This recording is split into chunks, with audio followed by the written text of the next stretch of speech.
सोमार 11 देसेंब्र. मुखेल वोळ. इश्टा, तुजी पातकां तुका भोगसलीं. नियाळाक आदार. खुमसार करूंक कित्याक जाय? मोच्यांत इगोचेन बसून देवाक सांगूंक जाता. अशीं जायतीं जाणां आपली तोकली वापरून उलयतात आनी दुसऱ्याची मनां घुस्पायतात. खुमसाराचो संस्कार कित्याक गरजेचो? 5 पावंडे आसात. पयलो, अंतस्करणाची चवकशी जाता. पातकांचो नियाळ जाता. दुसरो, तुजे पातक तूं रोडटाय. खावतो जावन पातकांचें दूख धरताय. तिसरो, पातक सोडूंक निचव घेताय. बरें करूंक तूं देवाक भास दिताय. चवथो, खुमसारांत पातकां येवन सांगताय. तुजें अंतस्करण दूख तूं परगट करता.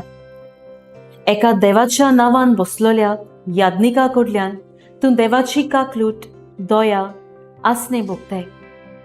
तुजो बार खोस्ट याज्ञिकाक सांगून समाधान घेताय.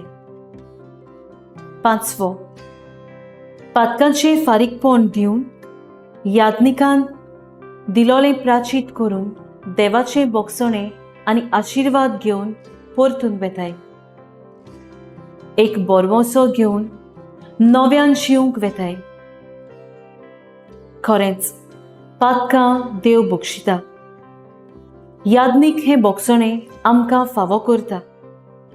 होच आमचो भावार्थ आनी तो पवित्र सभेचो भावार्थ.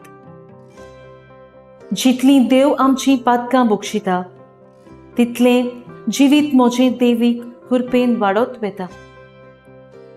इसायास प्रवादी शिकयता, जेन्ना आमी सर्वेस्पराची विस्वासान येतल्यात तेन्ना सर्वेस्पर आमकां नव्यान सोडयतलो. जाल्यार शुभ वर्तमानान जेजू उगडास करता. खोड जालोल्याक ताची पातकां भोगसप म्हटल्यार ताचे वेले आयलोले नोस्ट पिडा पयस करप. म्हजो थाराव.